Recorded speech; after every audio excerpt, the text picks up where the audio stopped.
morning, distinguished guests, ladies and gentlemen. I'll follow Susan Coetch and say all protocols are reserved, observed, relying on those who've gone before me. It's fantastic to be here.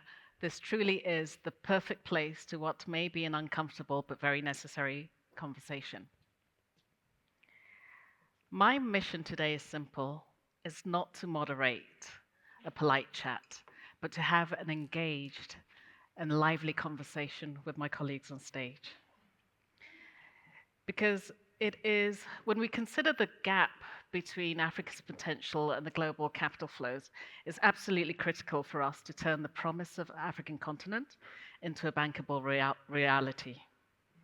When we look at the map of Africa today, we're not just looking at geography, but a powerhouse of global opportunity.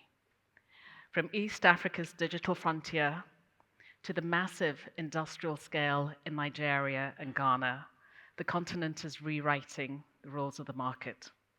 To the north, we see an energy bridge to Europe. In central, we have the critical minerals that the world starves for everything battery related and for the green transition. And of course, here in the south, Jola mentioned it earlier, we have the deep financial markets that serve as continent's engine. The reality, however, is that Africa only attracts about 3% of global capital flows. That's an absolute gut punch when we consider that we've been able to define the investment needs that are required. That means it's not just a number on the spreadsheet, however. It means power plants not built, roads not paved, digital grids offline, and economies growing more slowly. But why is this? The Africa Finance Corporation has looked at this and said the problem isn't money, Livoya mentioned it, it's really connectivity. On the continent, we have about $4 trillion worth of capital that's available. Of that 4 trillion, about 1.1 trillion is available in the pension funds and sovereign wealth funds, about 2.5 in commercial banking assets. But where is this going? Do we need to harmonize regulations into an investable landscape? What is it that we need to do to attract external funding to catalyze our own resources? To help us navigate this thorny and interesting minefield, I have my colleagues on the stage. And I will get right to it. So I've got John, Eric, Ranulph, and Grant. Gugu introduced them and their roles a little bit earlier. So getting straight to the question, John, I'm going to start with you. Where did I find my questions?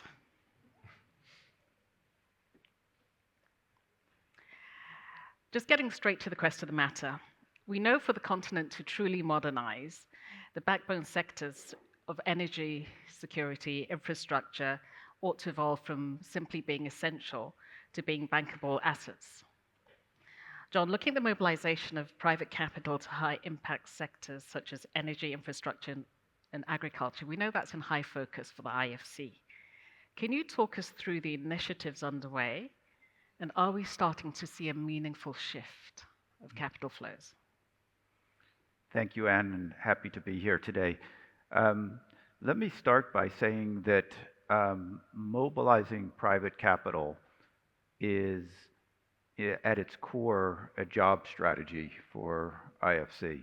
And these sectors, energy, infrastructure, and food security, really we see them more as platforms that determine whether firms can grow, whether individuals can have access to productive work, and so forth. And so mobilizing capital into these areas is really about creating bankable projects at scale.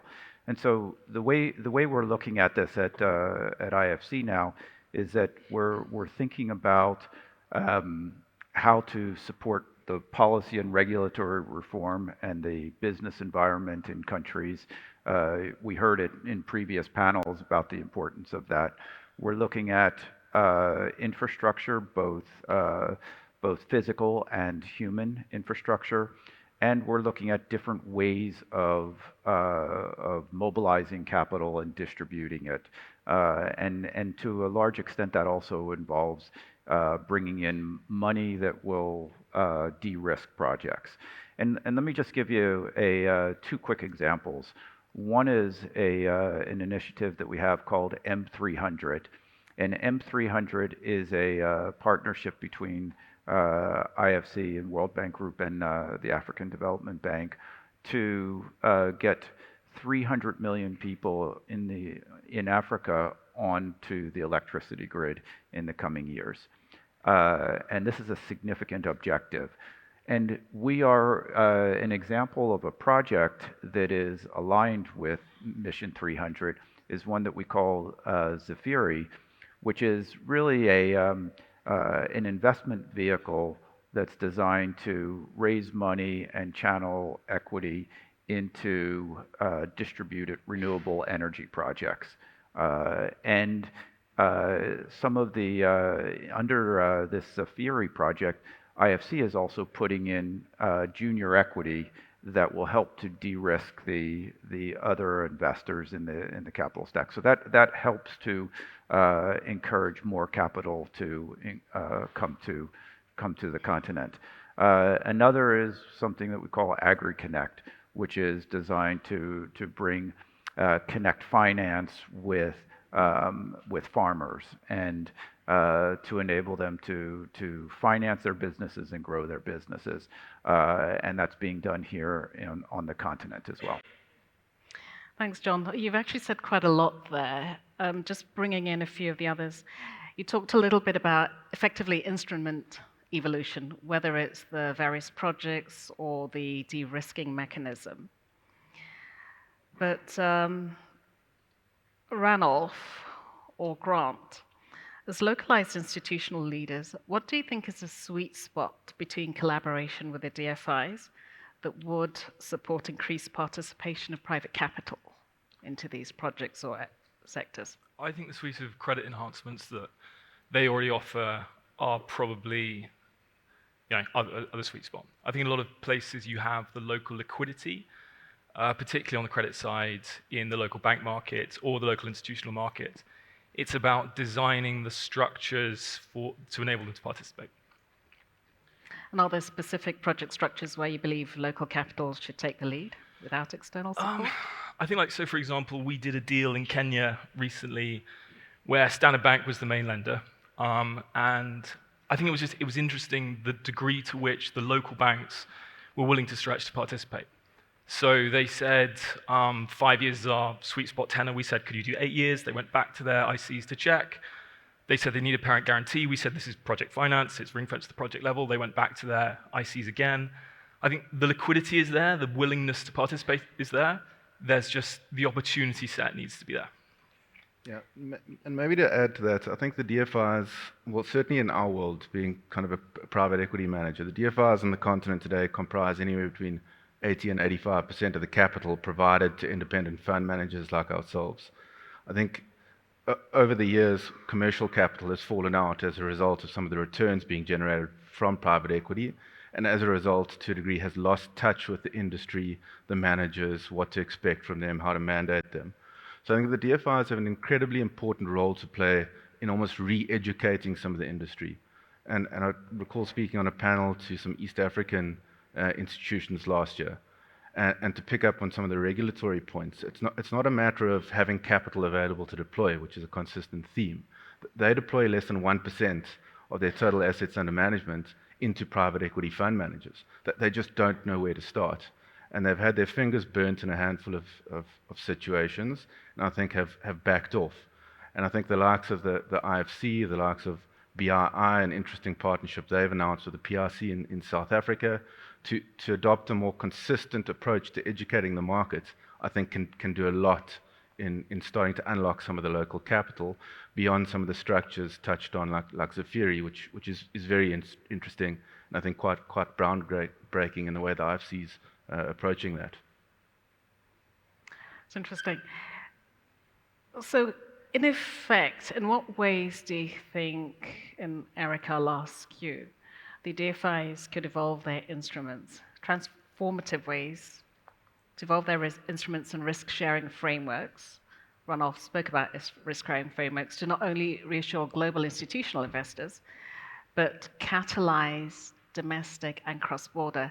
To some extent, it's a little disturbing to hear that from a private equity perspective, DFIs are now 90% of the capital that's coming to you directly.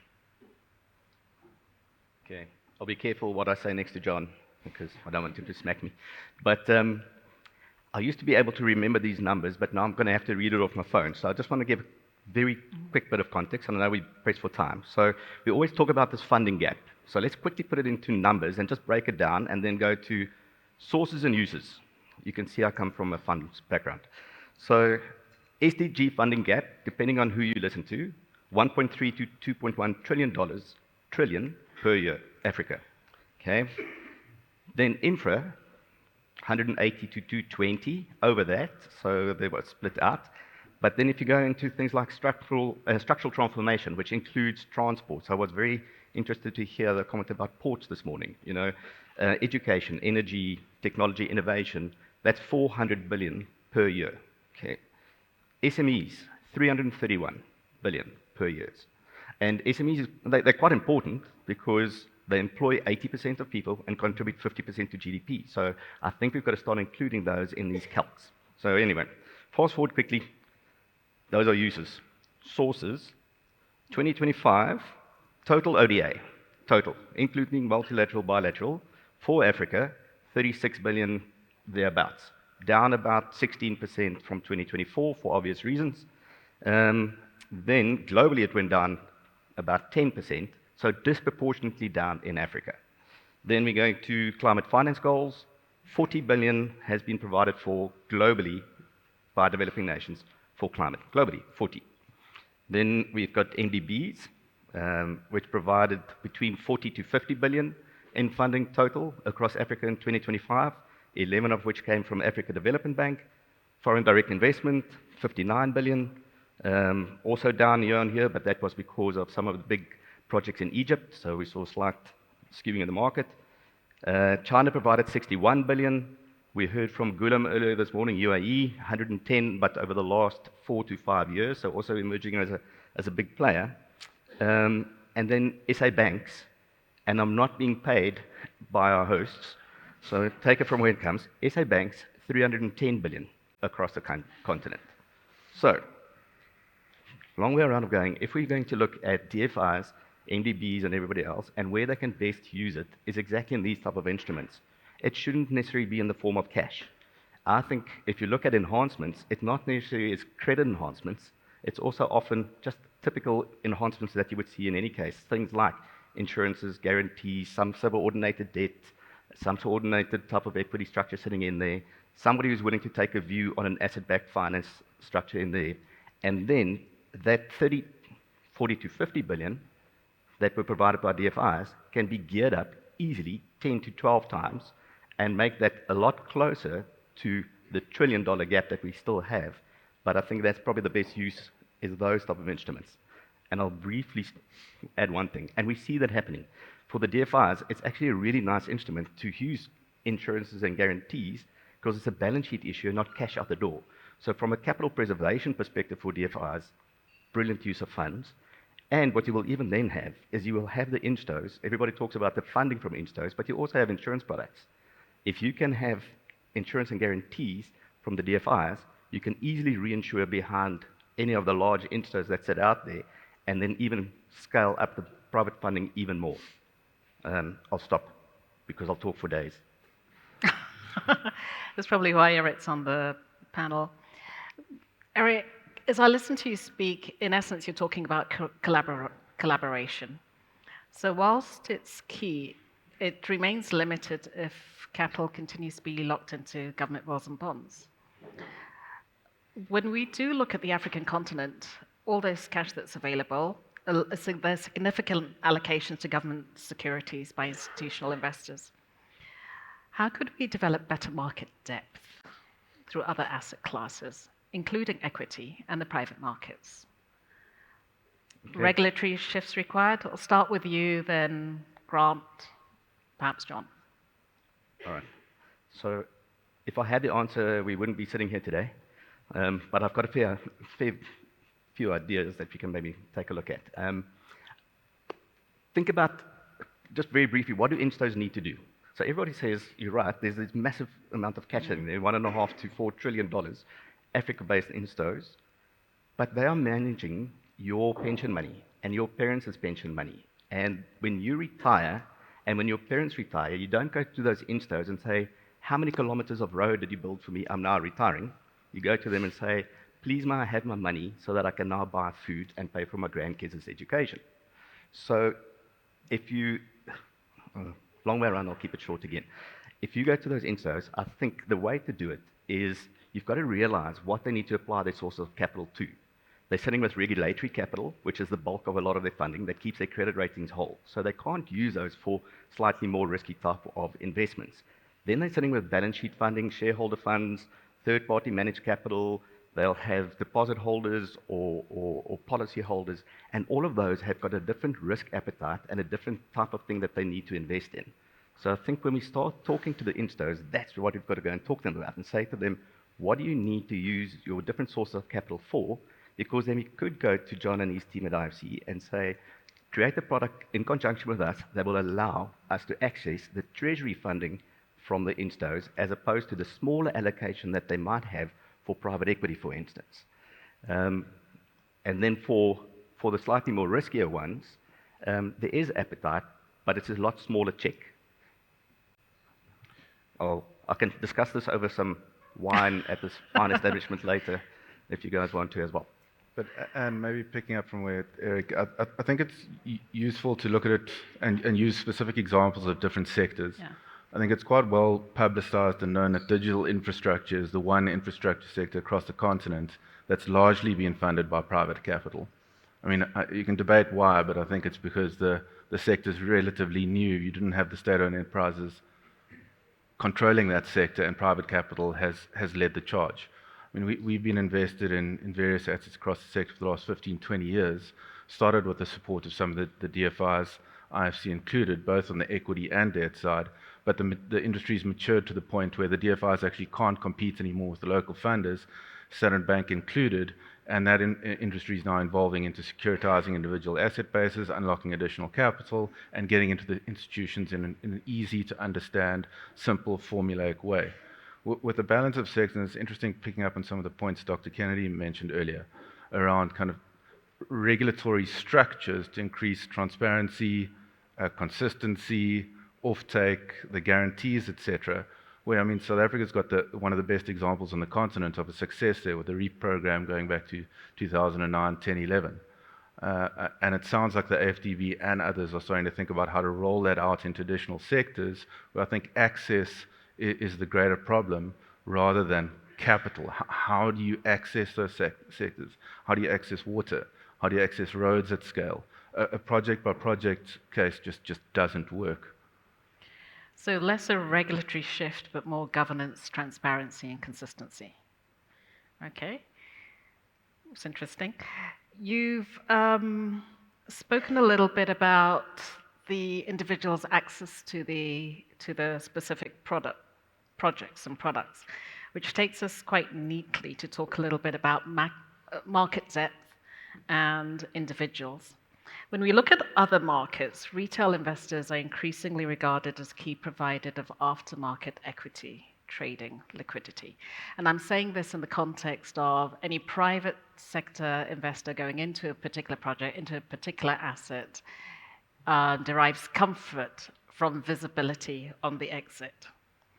So that trend of attracting retail investors is evident across the global markets. It's a critical gap in our capital markets, with the exception of Nigeria, where we see about over 30% of average daily trading volume. Do you think, Eric, that energizing and broadening retail participation could revolutionize domestic African capital markets and the ease of access? How do you think this could be done? Yes is the short answer. Okay. How can it be done? I can use a real live example. We're about to launch one of those products next month with the largest non-banking financial institution on the continent, whose color is also blue, but they're not a bank, and they also come from Cape Town. So you can fill in the dots. And the whole idea is to launch retail products through the insurers that then allows you to go and raise capital for these type of projects. Again, it goes back to what I was saying earlier. Then you've just got to make sure that you design what that product looks like to meet the appetite and the risk appetite of the retail investor. Because particularly in Africa, you've got different types of retail investors. You've got different types of risk appetite within those investors. So you will have companies who might buy some of those products, but you also might have retirees who are looking at those products to take care of what their funding is going to be used for.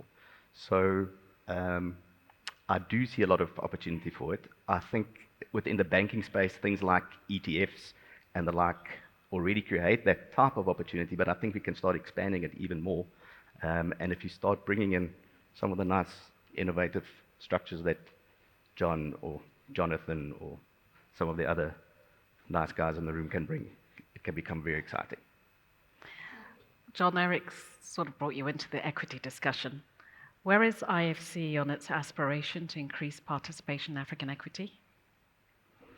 So IFC is its aspiration is to increase significantly what we're doing in equity. We see equity as being the most patient and catalytic form of capital, and so we're doing what we can to bring more equity in.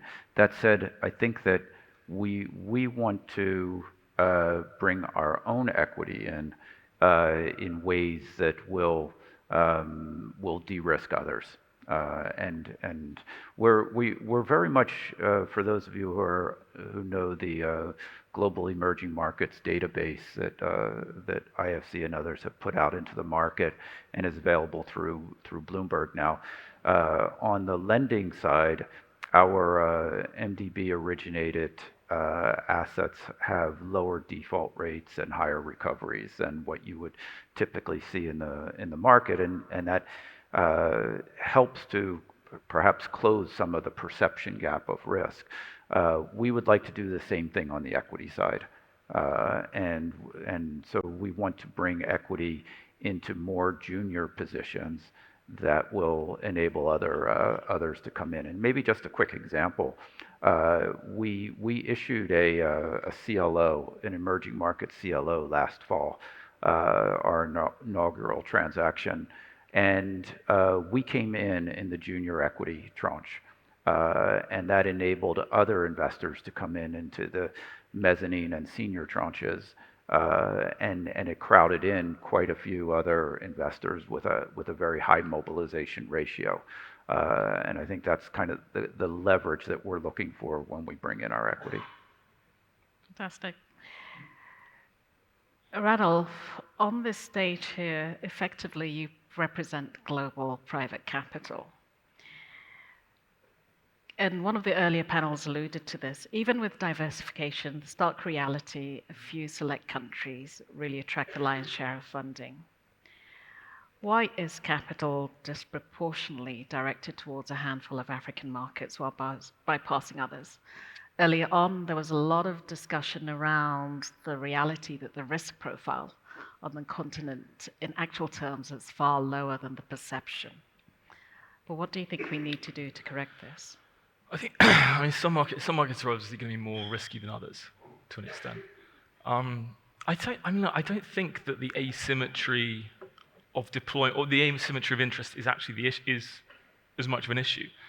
I think the primary issue is attracting gross capital to the continent, and the secondary issue is sort of how it's distributed throughout the continent. So like recently you had a huge amount of interest in renewables in South Africa, and that has sort of de-risked the copper belt. So you've got similar interest in Zambia.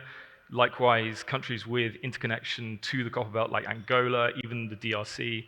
It's the structures being replicated, sort of novating the credit risk away from the regulator to the corporate sector. The ability to replicate that throughout a larger geography I think the South African entry point de-risks the wider South African power pool, and so yeah. I mean, what am I trying to say? It's sort of a trickle down would trickle throughout situation. Yeah, thanks. I'm cognizant that we've only got about 5 minutes left. I just want to throw this out to the audience for any questions. Then I've got one more question for all of you on stage.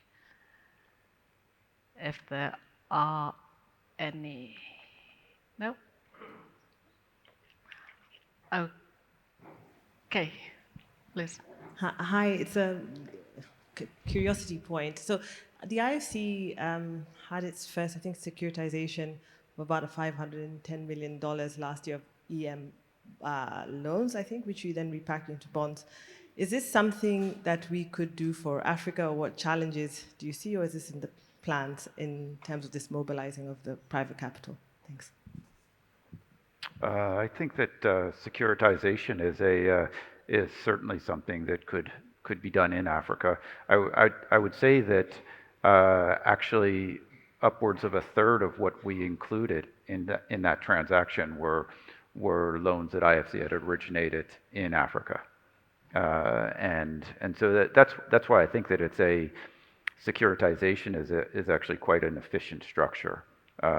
If it's because it creates tranches that are rated, so institutional investors are able to participate, maybe not taking the full credit risk, but are able to still channel their capital into it. And entities like IFC and in this case, Mobilist also on the UK side came in the equity to help to de-risk the rest of the investors. And I think that has good potential on the African continent as well. Good. Any other? No, I don't see any other hands up.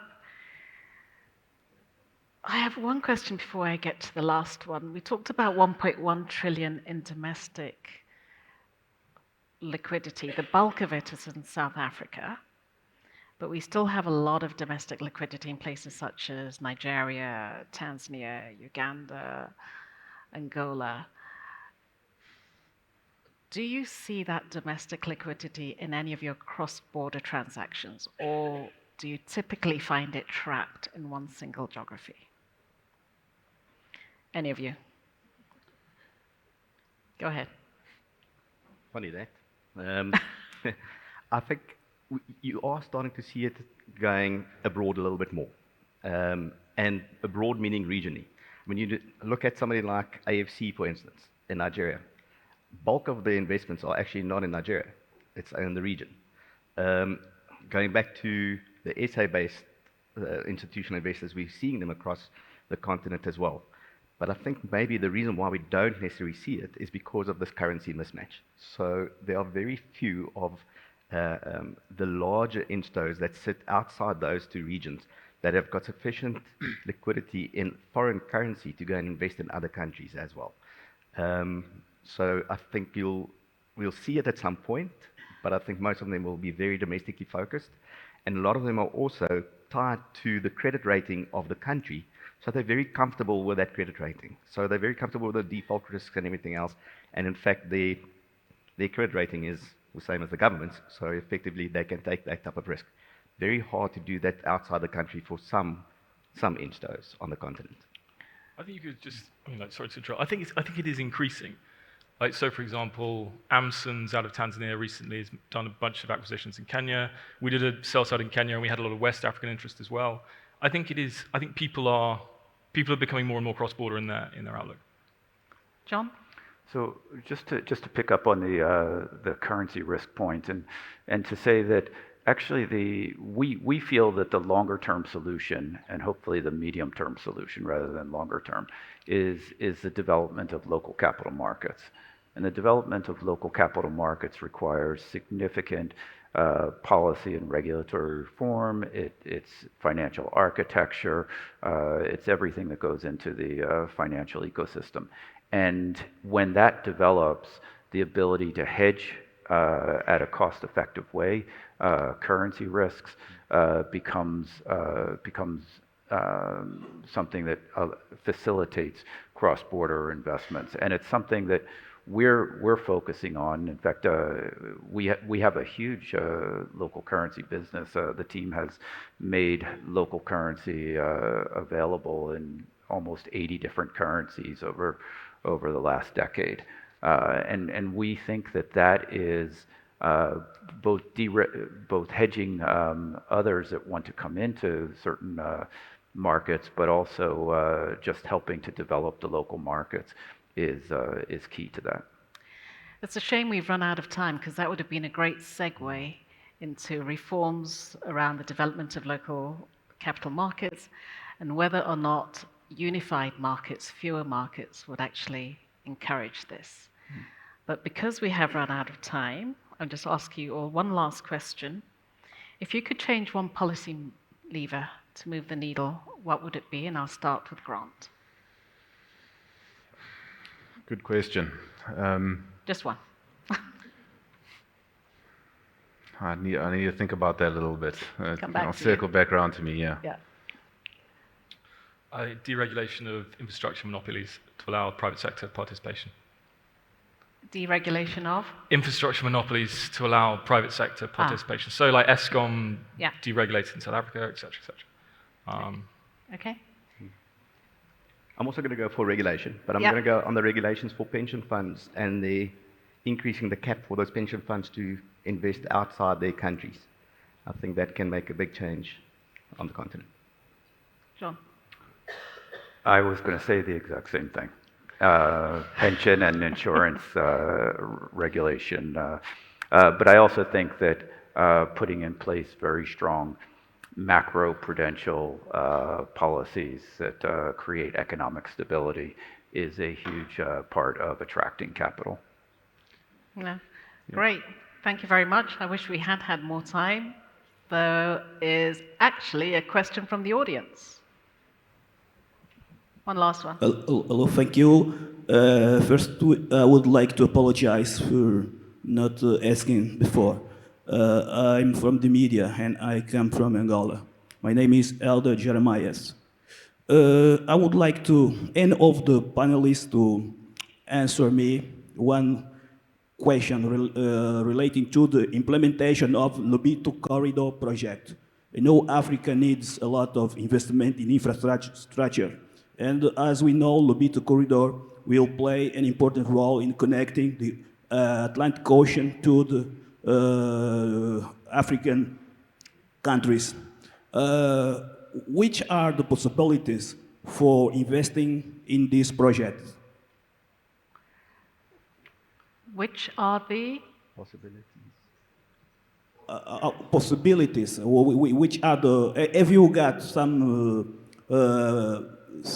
projects or plans for this project? Perhaps I can kick that off, because I know we have a specific infrastructure panel later on this afternoon, and the moderator is in the room. So Adil, I'm going to bump that one to you for when you have your panel later on this afternoon. It could be tomorrow, I'm not too sure. Do you mind if we address your question at that point? I think it'll be seamless with that particular panel. But great. Thank you very much. I think we are between you and lunch.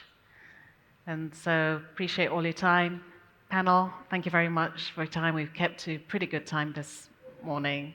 Appreciate your candor and the directness with which you answered the questions. Thank you. Thank you.